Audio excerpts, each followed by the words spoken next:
The rain pounded mercilessly against the wooden platform of Fort Benton, Montana's train station, as Zara Ellis watched the last car of the eastbound train disappear into the gray mist, taking with it her last shred of hope. She stood there, soaked to the bone, her traveling dress clinging uncomfortably to her large frame, while rainwater pooled around her single trunk and carpetbag. The promise of a new life, a teaching position, and a husband-to-be had evaporated like steam from the departed locomotive. "Miss Ellis." The station master called from the shelter of the depot doorway. "Telegram came for you just as the train pulled in. That's why I was trying to flag you down." Zara trudged across the platform, her shoes squelching with every step, and took the yellow paper from his outstretched hand. The message was brief but devastating. "Position filled. Engagement terminated. Do not come. Theodore." Her fingers crushed the telegram as thunder rolled overhead.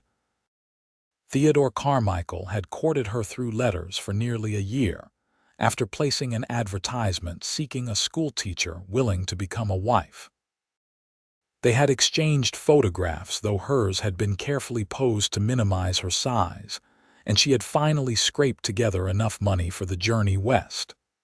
Now she stood abandoned, 1,000 miles from her home in Pennsylvania, with barely enough money for a week's lodging.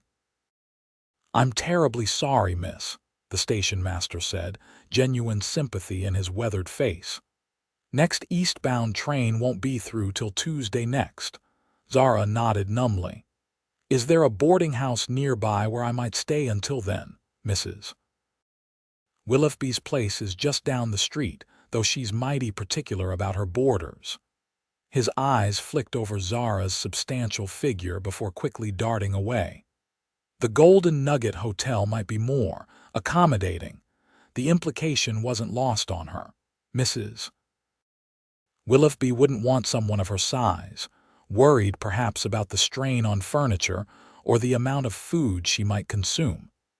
It was a judgment Zara had faced her entire life. "Thank you for your candor," she said, forcing dignity into her voice as she gathered her belongings. The carpetbag wasn't too heavy, but the trunk would be impossible for her to manage in this weather. "Might I leave my trunk here until I've secured lodging?" "Of course, miss. I'll keep it safe." Zara stepped back into the downpour, her shoulders hunched against the deluge. Fort Benton had seemed so promising in Theodore's letters, a growing settlement on the Missouri River, the last port of call for steamboats heading into Montana Territory's interior. Now, it looked dreary and unwelcoming in the gray curtain of rain.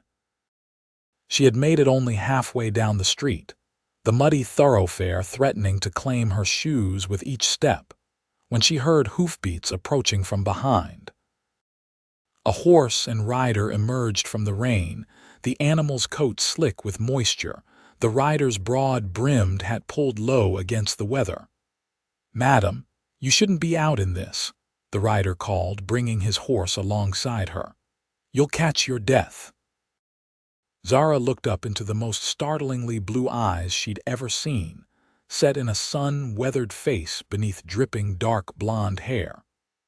The man was tall in the saddle, his shoulders broad beneath a slicker that shed the rain like a duck's back. "I'm quite all right," she replied automatically, though she was anything but. "Just making my way to the Golden Nugget Hotel." The rider frowned. "That's no place for a lady. It's more saloon than hotel, filled with rivermen and cowhands looking for trouble." "I have limited options," she said, unable to keep the bitterness from her voice. The man studied her for a moment, taking in her bedraggled appearance and the defeated slump of her shoulders. Without another word, he dismounted and removed his slicker, revealing a well-worn flannel shirt and leather vest underneath. "Take this," he said, draping the coat over her shoulders. It enveloped her completely, still warm from his body. "And if you'll allow me to make a suggestion, Mrs. Peterson runs a clean boarding house on Elm Street. She's a good Christian woman who won't turn away someone in need. The kindness in his voice nearly undid her composure. Thank you, Mr. Archer. Archer Williams, he said, touching the brim of his hat. Most folks around here just call me Arch. Zara Ellis, she replied, extending a hand that he took with surprising gentleness. I'm afraid I've been left in something of a predicament, Mr. Williams. He looked back toward the station, then at her solitary carpetbag. Someone was supposed to meet you. Yes, a man named Theodore Carmichael. That is, I thought. The words caught in her throat, understanding dawned in Archer's eyes. One of those mail-order arrangements, Zara nodded, mortification coloring her cheeks. He sent a telegram. The position and the engagement are no longer available. Archer's jaw tightened. Carmichael runs the school over in Helena now. Never struck me as a man of particular character. He hesitated, then added, May I escort you to Mrs. Peterson's? My horse can carry two and your bag as well. The prospect of riding double with a stranger, especially given her size, made Zara hesitate. I couldn't possibly impose. It's no imposition. Jupiter here is Montana bred and plenty strong. He patted the chestnut gelding's neck. And I'd rest easier knowing you found proper lodging. Pride warred with practicality as the rain intensified. Finally, Zara nodded. That's very kind of you, Mr. Williams. Mounting was a challenge she dreaded, but Archer was surprisingly adept, fashioning a mounting block from a nearby crate and helping her up with strength that belied his lean frame. He swung up behind her, careful to maintain a respectful distance despite the limited space on the saddle. Hold on to the pommel, he instructed, reaching around her to take the reins. Jupiter knows the way. The horse moved through the rain-slick streets with sure-footed confidence while Archer pointed out landmarks: the mercantile, the bank, the sheriff's office. Zara was acutely aware of his presence at her back, solid and reassuring without being intrusive. What brings you to Fort Benton, Miss Ellis? Besides Carmichael, I mean. I'm a teacher, she replied. Or at least I was in Pennsylvania. I came west for the position at the school, but it seems that's no longer available either. You might still find work here, Archer said. Fort Benton's growing fast. Lots of families with children needing proper schooling. They turned onto a quieter street lined with cottonwood trees, their leaves shimmering with raindrops. A neat two-story house with a wide porch stood at the end, warm light spilling from its windows. Here we are, Archer announced, bringing Jupiter to a halt. Mrs. Peterson will treat you fair. He dismounted first, then helped Zara down with the same careful respect he'd shown earlier.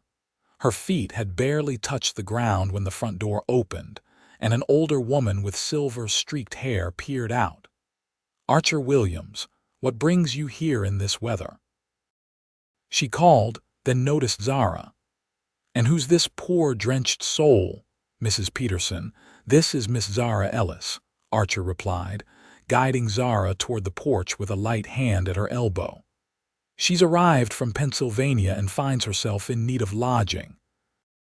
I told her you run the finest boarding house in Fort Benton. The older woman's keen eyes took in Zara's bedraggled appearance and the slicker draped over her shoulders. Well, don't just stand there in the rain. Come in, Zara turned to Archer. Your coat, keep it for now, he said. I'll come by tomorrow to check on you. Perhaps we can retrieve your trunk from the station then. Thank you, Mr. Williams, Zara said, the words inadequate for the kindness he'd shown. I don't know how to repay you. No need for repayment, Miss Ellis. Just good manners. He tipped his hat again. Until tomorrow. Zara watched as he remounted and rode back into the rain before Mrs. Peterson ushered her inside. The house was warm and smelled of fresh baked bread, a welcome contrast to the chill outside. Let's get you out of those wet things before you catch pneumonia, the older woman said, leading Zara to a small but tidy bedroom on the first floor. "I'll bring hot tea and something to wear while your dress dries." True to her word, Mrs. Peterson returned with tea, a flannel nightgown, and a thick wool robe. "These belonged to my sister," she explained. "She was a woman of substantial presence like yourself. God rest her soul." The kindness brought tears to Zara's eyes. "Thank you. I can pay for a week's lodging, but after that—" She trailed off, uncertain of her future. "We'll worry about that tomorrow," Mrs. Peterson said firmly. "For now, get warm and dry. Supper's in an hour and you can tell me your story then." Left alone, Zara changed into the borrowed clothes which fit her comfortably. She hung her sodden dress near the small stove in the corner and sat on the edge of the bed, Archer Williams's slicker draped over the chair nearby. The garment smelled of leather, horses, and clean male sweat, honest smells that reminded her of her father's farm. For the first time since reading Theodore's telegram, Zara allowed herself to cry. Not just for the broken engagement and lost position, but for every slight and rejection she'd endured because of her size. She wept until the tears were spent, then washed her face in the basin provided and prepared to face whatever came next. At least she had a roof over her head tonight, thanks to a stranger's kindness. And tomorrow, that same stranger would return. The thought brought an unexpected warmth to her chest that had nothing to do with the hot tea or the cozy room. Morning arrived with clear skies and birdsong. Zara dressed in her now dry traveling dress and joined the other boarders for breakfast, a hearty affair of flapjacks, bacon, and strong coffee. Mrs. Peterson made introductions.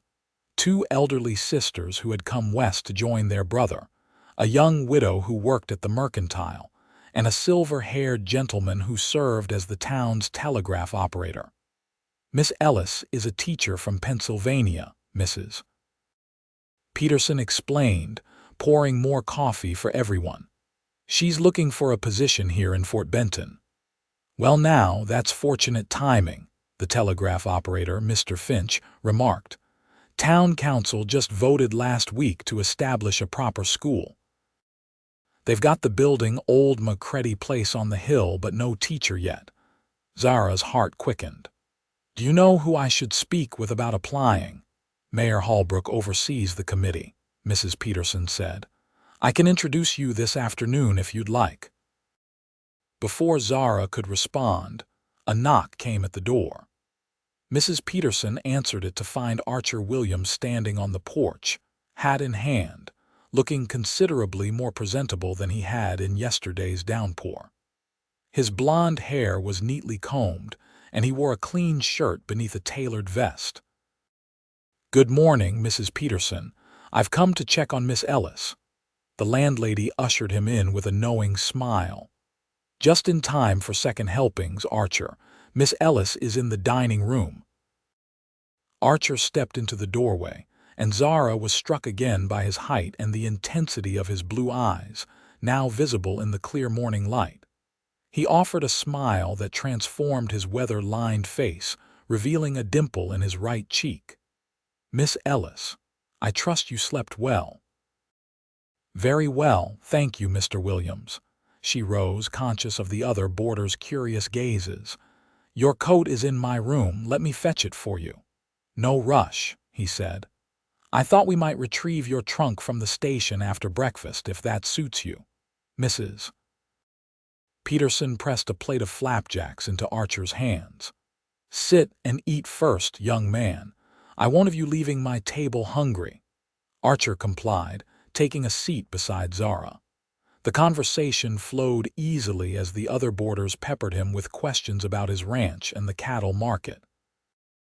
Zara learned he owned a modest spread 10 miles outside town, where he raised cattle and trained horses.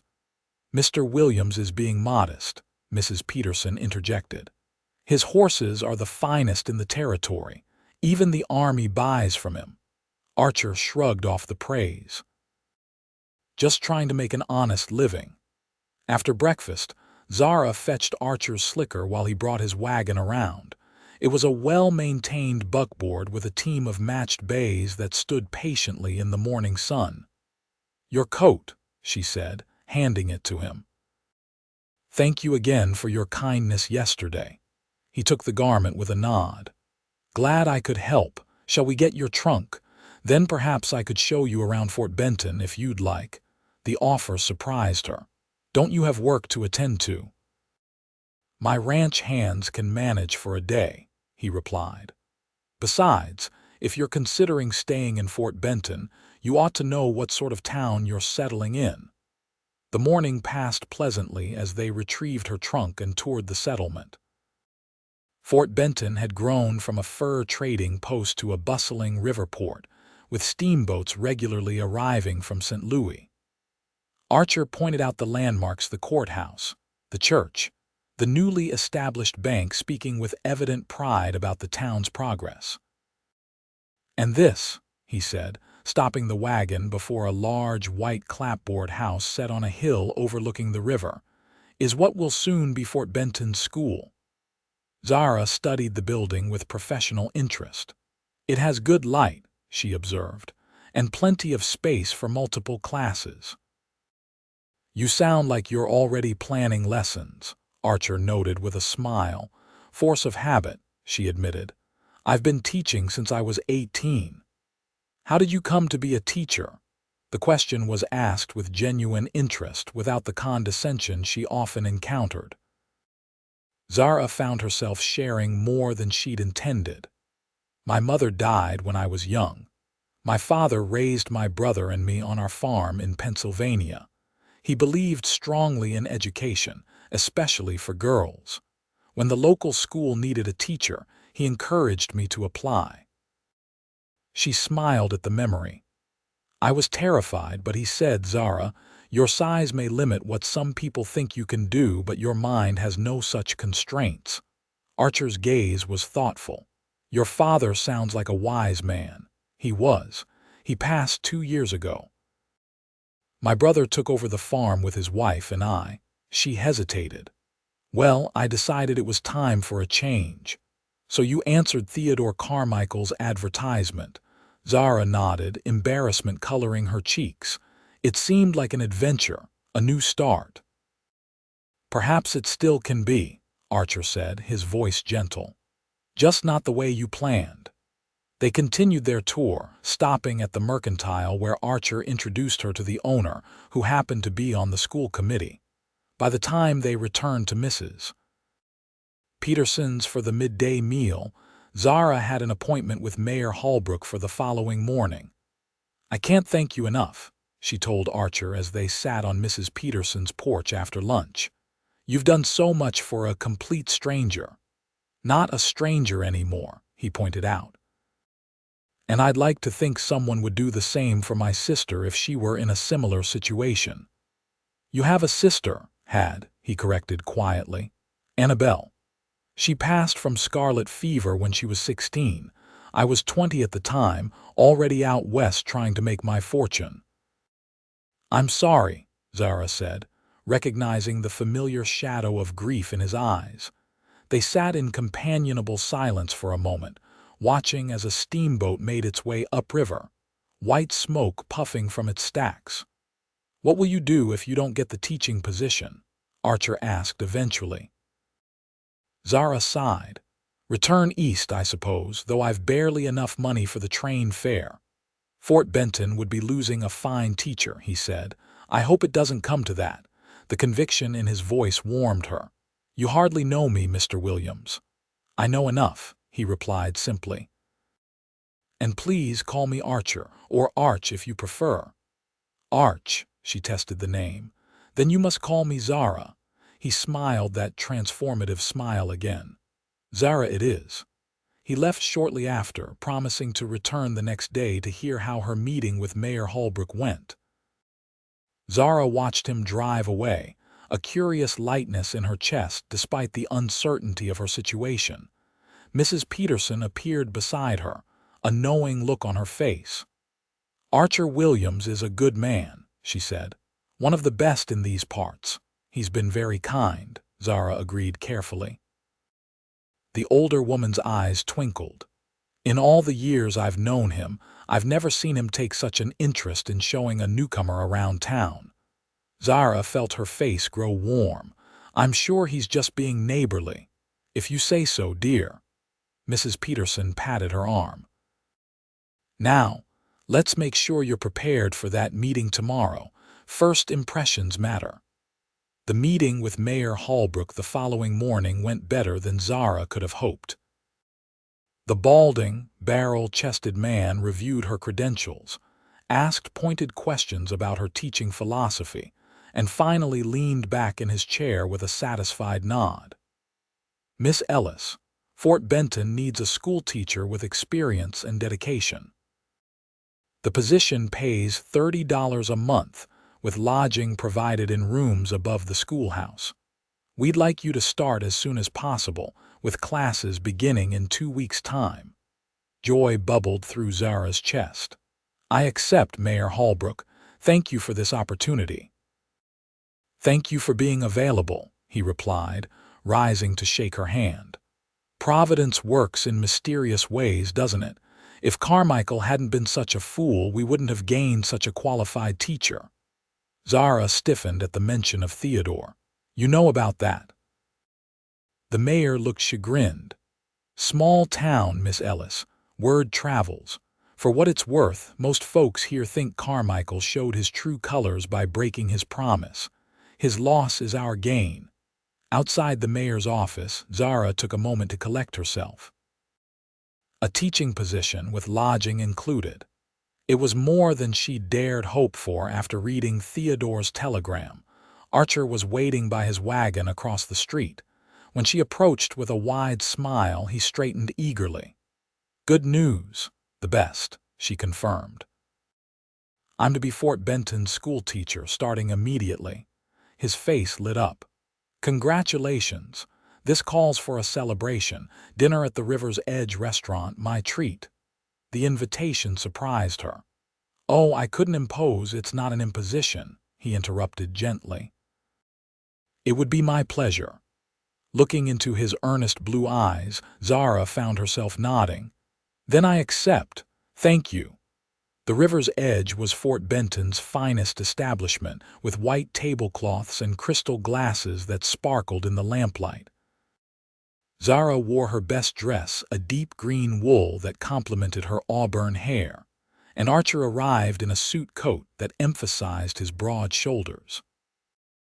You look beautiful, he said as he helped her into the restaurant, the compliment delivered with such straightforward sincerity that she couldn't doubt his meaning.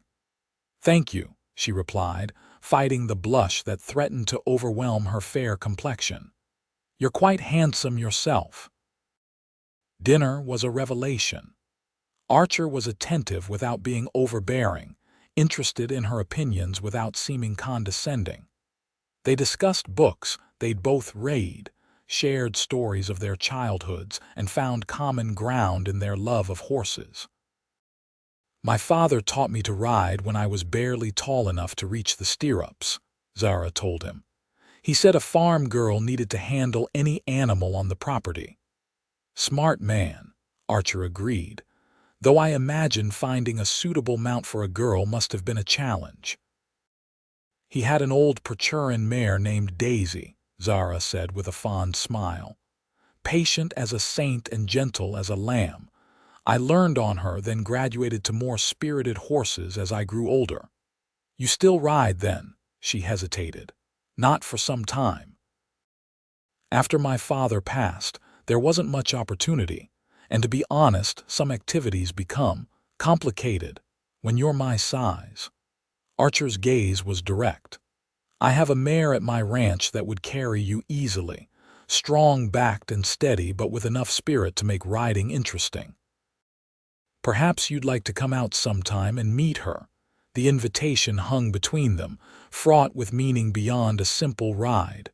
Zara took a deep breath. I'd like that very much. As they left the restaurant, Archer offered his arm. The night was clear and cool, the stars impossibly bright above the Montana landscape. They walked slowly back toward Mrs. Peterson's boarding house, their conversation flowing as naturally as the Missouri River that defined the town.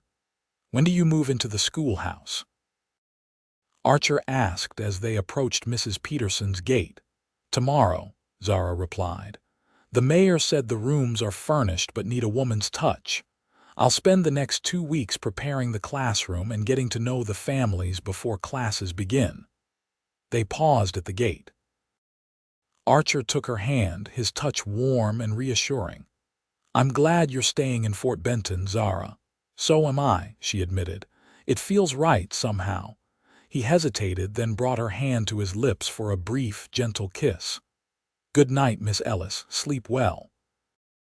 "Good night, Mr. Williams," she replied, her skin tingling where his lips had touched.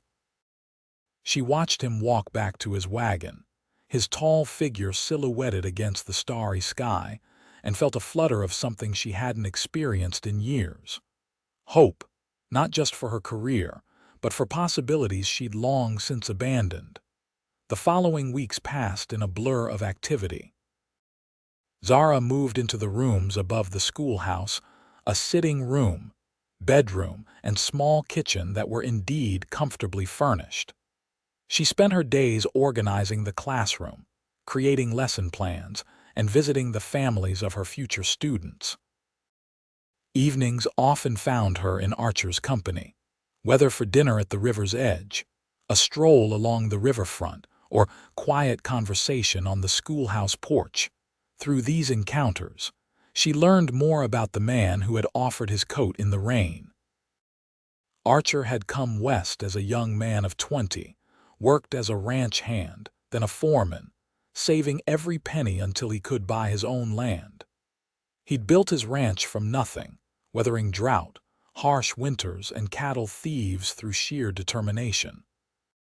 "It was lonely sometimes," he admitted one evening as they sat watching the sunset paint the Missouri in shades of gold and crimson. "But I never regretted coming west. There's a freedom here you can't find back east." "I'm beginning to understand that," Zara said. "People here seem to judge you more by your actions than your appearance." Archer turned to her, his expression serious. "Does it bother you when I mention visiting my ranch? I don't want to make you uncomfortable." The question caught her off guard. "Why would it make me uncomfortable?" "I've noticed you sometimes tense up when the subject of riding comes up. If you're worried about the horse, I promise Juniper can carry you easily. She's half-draft horse herself." Zara sighed, looking down at her hands. "It's not the horse I worry about, Arch. It's the spectacle. I've spent my life being stared at, whispered about. The fat woman on horseback is quite the sight, apparently." Archer's jaw tightened. "Anyone who would mock you doesn't deserve your consideration." He reached for her hand. "But if it helps, my ranch is private. No one to stare except the cattle, and they're a very non-judgmental audience." The gentle humor in his voice made her smile. "In that case, I accept your invitation. When shall we go?" "Sunday after church. The weather's supposed to be fine." "Sunday it is." Sunday dawned clear and mild, perfect riding weather. Archer picked her up after the church service in his bugboard, and they rode out of town toward his ranch, the landscape opening before them in a panorama of rolling hills and distant mountains. "It's beautiful," Zara breathed, taking in the vast Montana sky. "Wait till you see it from horseback," Archer replied. "There's nothing like it." His ranch was modest but well-maintained, with a solid 2-story house, a large barn, and several outbuildings. 2 men ranch hands, Zara presumed, were working with cattle in a nearby pen. They waved as Archer drove past. "Home sweet home," he said, bringing the wagon to a halt before the house. "Not fancy, but it serves me well." "It's lovely," Zara said sincerely. "You've built something wonderful here." He helped her down from the wagon, then led her to the barn where a large bay mare with a white blaze stood waiting, already saddled. The horse regarded them with intelligent brown eyes, her ears pricked forward with interest. "This is Juniper," Archer said, stroking the mare's neck. "She's 8 years old, steady as they come, but with enough fire to make things interesting." Zara approached slowly, offering her hand for the mare to sniff. "Hello, beautiful girl." Juniper lipped at her palm, then bumped her head against Zara's shoulder in a friendly gesture. Archer watched the interaction with approval. "She likes you," he observed. "That's a good sign." He led a second horse from a stall, a tall, sleek gelding with dappled gray coloring. "This is Mercury, my personal mount. He's a bit more spirited, but he and Juniper are good friends." Mounting was a moment Zara had dreaded, but Archer handled it with characteristic sensitivity. He positioned a sturdy mounting block, then stood close without hovering as she gathered her skirts and placed her foot in the stirrup. The saddle was wider than she was used to, designed for comfort rather than show, and Juniper stood rock steady as Zara settled herself. "Comfortable?" Archer asked. Already astride Mercury, Zara adjusted her position and nodded. "Yes, surprisingly so. Good. We'll take it easy at first, just around the ranch yard until you're reacquainted with riding." The mare moved with smooth, powerful strides, responding to the slightest pressure of Zara's knees or shift of the reins. After a few circuits of the yard, her confidence returned, muscle memory from years of riding with her father kicking in. "I think we're ready for more," she told Archer, unable to keep the excitement from her voice. He grinned. "Then let's see what this Montana countryside has to offer." They rode for over an hour, following a meandering creek that cut through Archer's property. He pointed out landmarks and shared stories of his early days on the ranch, while Zara reveled in the forgotten joy of horseback riding. By the time they returned to the ranch house, her cheeks were flushed with exhilaration, her earlier self-consciousness forgotten. "That was wonderful," she said as Archer helped her dismount. "Thank you for encouraging me to ride again." "You're a natural," he replied, his hands lingering at her waist a moment longer than necessary. "Juniper obviously approved of you too." They cared for the horses together. Then Archer led her to the house where he'd prepared a simple lunch. The interior was neat and masculine, with practical furniture, and a few personal touches, a bookshelf filled with well-read volumes, a quilt that had obviously been made by a loving hand, and photographs of people Zara assumed were his family. "Your home is lovely," she said, accepting the cup of coffee he offered. "It needs a woman's touch," he admitted, "but it suits me well enough for now." The afternoon passed in pleasant conversation as clouds gathered to the west. By the time they prepared to return to town, the sky had darkened ominously. "We should hurry," Archer said, helping Zara into the wagon.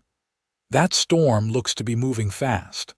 They were halfway back to Fort Benton when the rain hit, a sudden downpour that reduced visibility to mere yards. Archer urged the horses to a quicker pace, but the road was rapidly becoming a quagmire of mud. "There's a line shack just ahead," he shouted over the thunder. "We can wait out the worst of it there." The shack was little more than a one-room cabin with a small stove, a rough-hewn table, and a narrow cot, but it was dry. Archer tended to the horses while Zara attempted to wring the water from her skirts. "Here," he said, returning with an armful of firewood. "Let's get a fire going before you catch a chill." Soon the stove was radiating welcome heat as rain drummed against the roof. Archer found a dented kettle and some coffee in a canister, setting water to boil while Zara huddled near the stove. "I seem to be making a habit of getting caught in rainstorms with you," she remarked wryly. Archer smiled. "At least this time I had the foresight to have shelter nearby." He handed her a steaming cup of coffee. "It's not as good as what you make at the schoolhouse, but it'll warm you up." They sat close together on a bench near the stove, listening to the storm rage outside. The enforced intimacy of their situation might have been awkward with another man, but Archer's presence was comforting rather than threatening. "May I ask you something personal?" he said after they'd been quiet for some time. Zara nodded, curious. "Of course. Why did you agree to marry Theodore Carmichael sight unseen? You're beautiful, intelligent, accomplished. Surely you had suitors back east." The question startled her. Beautiful was not a word often applied to women of her size. That's very kind of you to say, but the truth is, men don't generally see past my size. Theodore's letters were so appreciative of my mind, my teaching abilities. He seemed to value what I could offer beyond the physical." She sighed. "I suppose I was naive." Archer's expression darkened. "He's a fool, Zara. A blind, stupid fool." "Perhaps," she conceded. "Or perhaps he simply saw the real me in that photograph I sent and realized I wasn't what he wanted." "The real you," Archer repeated, setting down his coffee cup. "The real you is a woman of incredible strength, who traveled across the country alone to start a new life, who faced disappointment and betrayal but didn't let it defeat her, who connects with every child she meets and makes them feel valued." His voice grew softer. "The real you is someone any man would be proud to call his wife." The words hung between them, fraught with meaning. Zara's heart pounded in her chest as Archer's gaze held hers, blue eyes intense in the firelight. "Arch," she whispered, uncertain what else to say.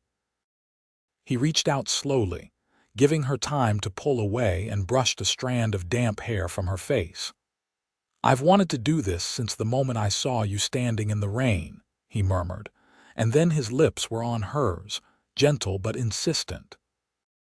Zara froze for a heartbeat, then melted into the kiss, her hands coming up to rest against his chest.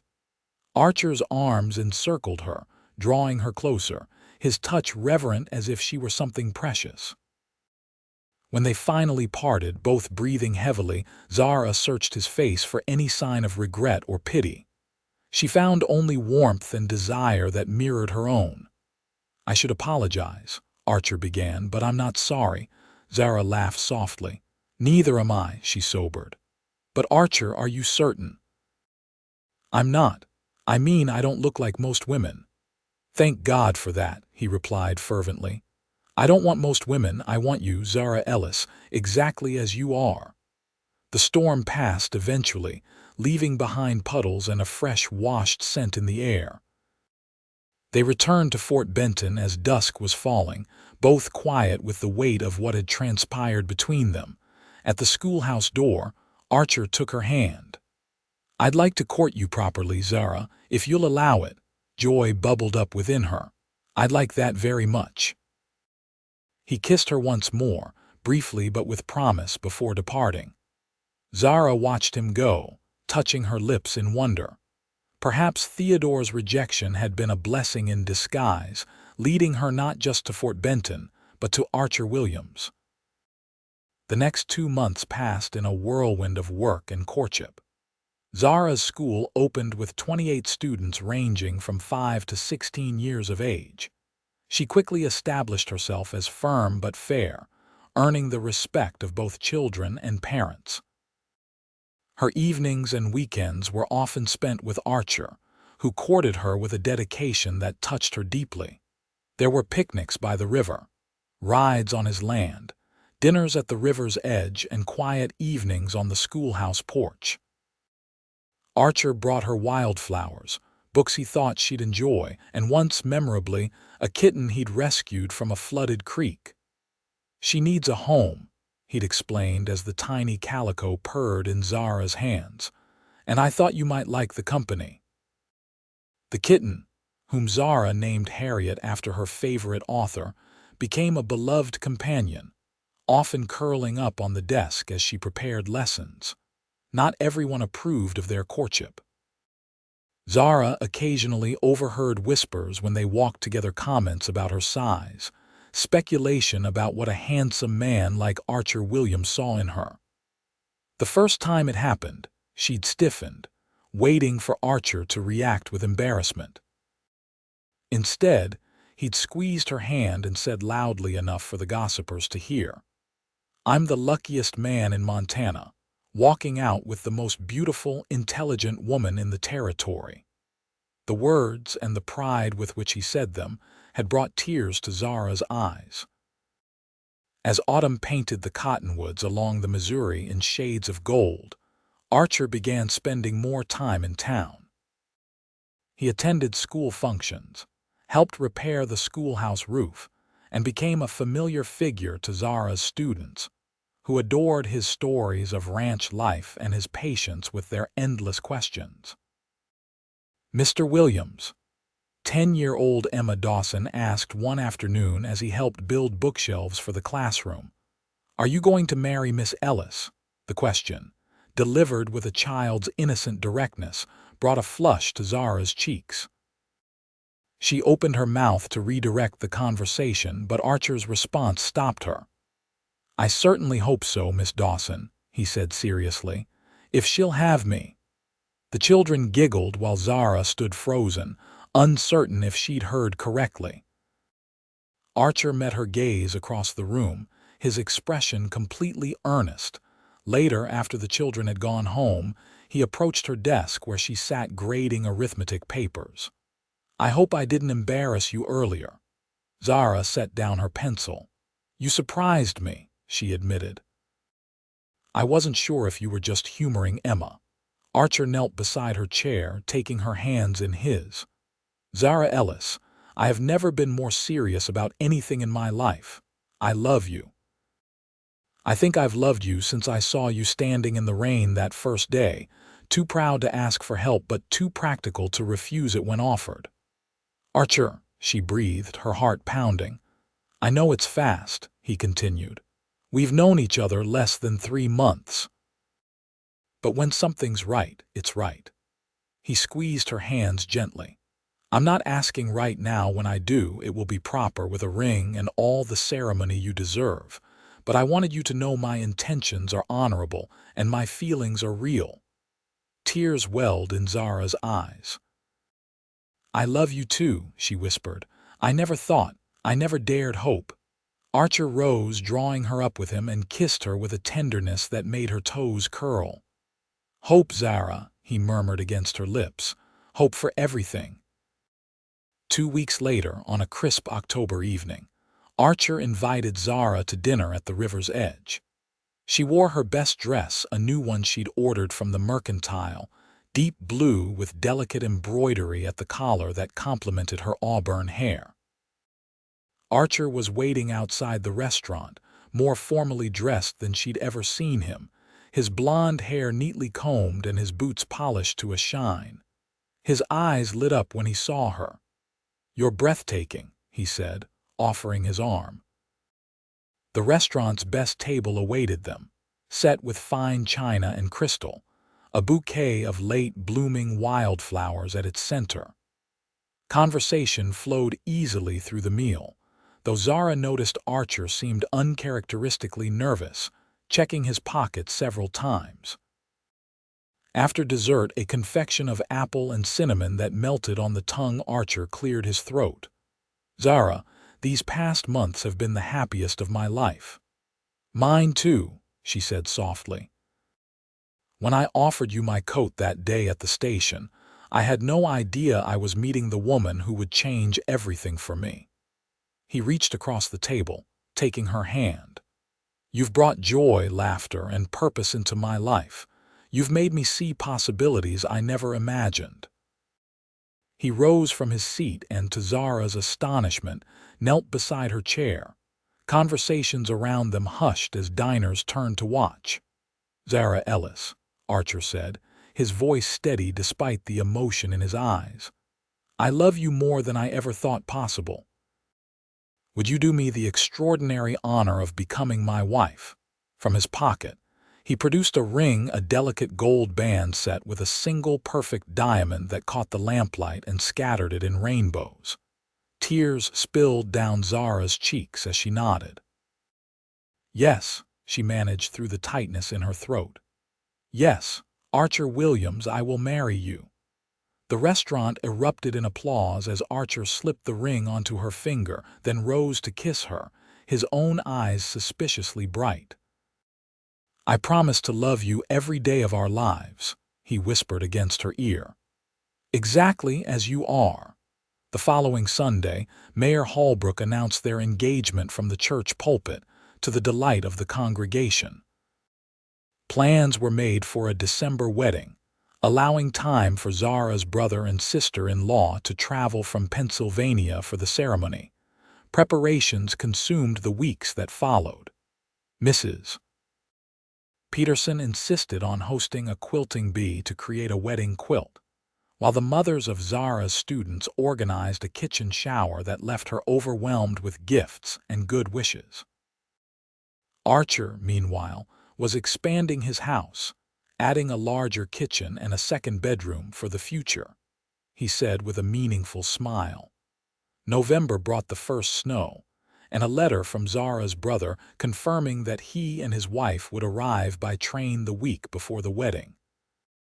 With them would come the trunk of family heirlooms Zara had left behind: her mother's china, her grandmother's silver, and the wedding dress her mother had worn, carefully preserved for future generations. "Are you sure you want to wear your mother's dress?" Mrs. Peterson asked as they discussed wedding plans over tea. "The mercantile could order something special from St. Louis." Zara touched the locket at her throat, which contained miniature portraits of her parents. "I've always dreamed of wearing it if it can be altered to fit." Mrs. Peterson patted her hand. "We'll make it work, dear. Every bride deserves to feel beautiful on her wedding day." The train carrying Zara's brother was due on the first Saturday in December, 2 weeks before the wedding. Archer insisted on accompanying her to the station, despite the biting cold that had descended on Fort Benton. "I want to meet the man who helped shape you into the woman you are," he explained as they drove through the snow-covered streets. "Besides, it's only right that your family meet your fiancé as soon as possible." The train was on time, steam billowing from its stack as it pulled into the station. Zara scanned the disembarking passengers eagerly until she spotted a tall man with auburn hair helping a petite blonde woman down the steps. "Zachary," she called, waving. Her brother's face lit up as he caught sight of her. "Zara." He hurried forward, pulling her into a bear hug that lifted her off her feet. "Look at you, Montana obviously agrees with you," Zara laughed, returning the embrace. "I've missed you." She turned to her sister-in-law. "Rebecca, you look wonderful." Rebecca Ellis hugged her warmly. "So do you, Zara. There's a glow about you I've never seen before." Zara blushed, then turned to Archer, who stood waiting respectfully nearby. "Zachary, Rebecca, I'd like you to meet Archer Williams, my fiancé." "Archer, my brother Zachary and his wife Rebecca." Archer stepped forward, extending his hand. "It's a pleasure to finally meet you both. Zara speaks of you often and with great affection." Zachary shook Archer's hand firmly, assessing him with a brother's protective gaze. "Likewise, I've been looking forward to meeting the man who managed to convince my stubborn sister to stay in Montana." The two men sized each other up for a moment, then Zachary broke into a smile. "I think Father would have approved, Zara." Tears pricked at Zara's eyes. "That means everything to me, Zach." They collected the trunks and bags, loading them into Archer's wagon for the trip back to town. Zachary and Rebecca would stay in the guest room at the schoolhouse until the wedding, after which Zara would move permanently to Archer's ranch. The next 2 weeks passed in a flurry of final preparations. Zachary and Archer formed an immediate bond, spending hours discussing ranching techniques and the differences between Eastern and Western agriculture. Rebecca, meanwhile, helped Mrs. Peterson and the other ladies of Fort Benton put the finishing touches on the wedding quilt and make the necessary alterations to Zara's mother's wedding dress. "It's going to be perfect," Rebecca assured her after the final fitting. "You're going to be the most beautiful bride Fort Benton has ever seen." The wedding day dawned clear and cold, the sun turning the fresh snow into a blanket of diamonds. Zara stood in her bedroom at the schoolhouse, gazing at her reflection in the mirror. The ivory silk of her mother's dress had been skillfully altered to accommodate her figure, with additional lace panels at the sides, and a new bodice that emphasized her generous bosom while drawing attention to her narrow waist.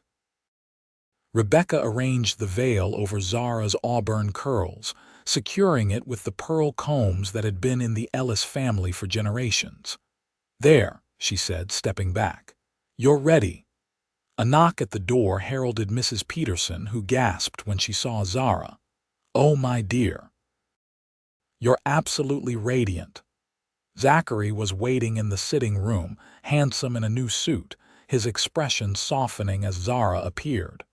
"You look just like Mother," he said, his voice thick with emotion. "She would be so proud of you today." The church was filled to capacity with townsfolk, Zara's students and their families, and the hands from Archer's ranch. As the organ began to play, Zara took a deep breath and placed her hand on her brother's arm. "Ready?" Zachary asked. "I've been ready since the day he offered me his coat in the rain," she replied. Archer waited at the altar, tall and proud in a new suit, his blue eyes widening as Zara appeared in the doorway. The love and admiration in his gaze as she walked toward him banished any lingering doubts about her appearance. In that moment, with Archer looking at her as if she were the most beautiful woman in the world, Zara felt truly beautiful. The ceremony was simple but heartfelt. They exchanged traditional vows, their voices steady despite the emotion that threatened to overwhelm them both. When the minister pronounced them husband and wife, Archer's kiss was tender yet passionate, a promise of the life they would build together. The celebration afterward, held in the town hall, lasted well into the evening. There was dancing, feasting, and toasts to the new couple's happiness. As darkness fell, Archer led his bride to the waiting sleigh that would carry them to their home, now their home on the ranch. Wrapped in warm blankets, the stars brilliant overhead, Zara leaned against her husband's shoulder. "I still can't quite believe it," she confessed. "That day at the station, standing in the rain after reading Theodore's telegram, I thought my life was over." Archer tightened his arm around her. "And I thought I was simply helping a stranded traveler. I had no idea I was meeting my future. You ever wonder what would have happened if it hadn't rained that day, if I'd found my own way to Mrs. Peterson's?" He considered the question. "I'd like to think we still would have met. Perhaps at church or when you became the schoolteacher. Some things are meant to be, Zara. I believe we're one of them." They crested a hill, and there below them lay the ranch, windows glowing with welcoming light. Ranch hands had decorated the porch with evergreen boughs and ribbons, and a sign hung over the door. "Welcome home, Mrs. Williams." Zara's eyes filled with happy tears as Archer helped her from the sleigh. Before she could step toward the house, he swept her into his arms. "Archer." "I'm too heavy, nonsense," he interrupted, carrying her easily up the steps. "You're exactly right." At the threshold he paused, gazing down at her with such love that it took her breath away. "Welcome home, my love." As he carried her across the threshold into their new life together, Zara silently thanked Theodore Carmichael for his rejection, the rain for falling that day, and most of all, the kind cowboy who had offered his coat and, ultimately, his name. Spring came early to Montana that year. The snow melted, the Missouri swelled with runoff, and green touched the hills around the Williams Ranch. Zara divided her time between teaching at the Fort Benton school and learning the rhythms of ranch life with Archer.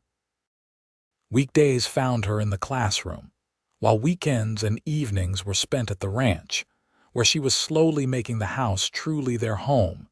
Marriage suited them both. Archer's quiet strength complemented Zara's enthusiastic energy, while her organizational skills brought welcome order to his bachelor existence. They worked side by side planning the garden, discussing cattle sales, preparing for the next school term. At night, they discovered the joys of physical intimacy. Archer's reverent touch healing wounds of self-doubt Zara had carried for years. On a warm April evening, as they sat on the porch watching the sunset, Zara placed Archer's hand on her rounded belly. "I think we'll be welcoming a new Williams this winter," she said softly. Joy transformed Archer's face as he knelt before her, pressing his ear to her abdomen. "Are you certain?" Dr. Henderson confirmed it yesterday. "He says everything looks healthy." Archer kissed her then, with such tenderness that tears sprang to her eyes. "You've made me the happiest man in Montana," he whispered. "First by becoming my wife, and now by carrying our child." The pregnancy progressed smoothly through the summer and autumn. Zara continued teaching until November, when the school board insisted she take leave earlier than planned due to an early snowstorm that made the daily journey to town too treacherous. On a snowy December night, almost exactly 1 year after their wedding, Zara gave birth to a son. James Zachary Williams entered the world with a lusty cry, his father's blue eyes and his mother's auburn hair. "He's perfect," Archer whispered, cradling his son with hands that trembled slightly. "Absolutely perfect." Zara watched them from the bed, exhausted but filled with a contentment she'd never imagined possible. From the rain-soaked platform of Fort Benton Station to this moment, a loving husband, a beautiful child, a home filled with warmth, her journey had been unexpected but infinitely precious. As if reading her thoughts, Archer looked up from their son's face to meet her gaze.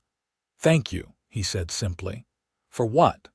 "For being stranded in the rain that day, for accepting my coat, for giving me a chance to prove that what I saw in you from the first moment was real."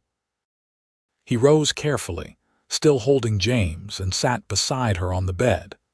"For making me the richest man in Montana in all the ways that truly matter." Zara leaned against her husband's shoulder. Their son nestled between them, and thought about how life's greatest disappointments sometimes led to its greatest joys.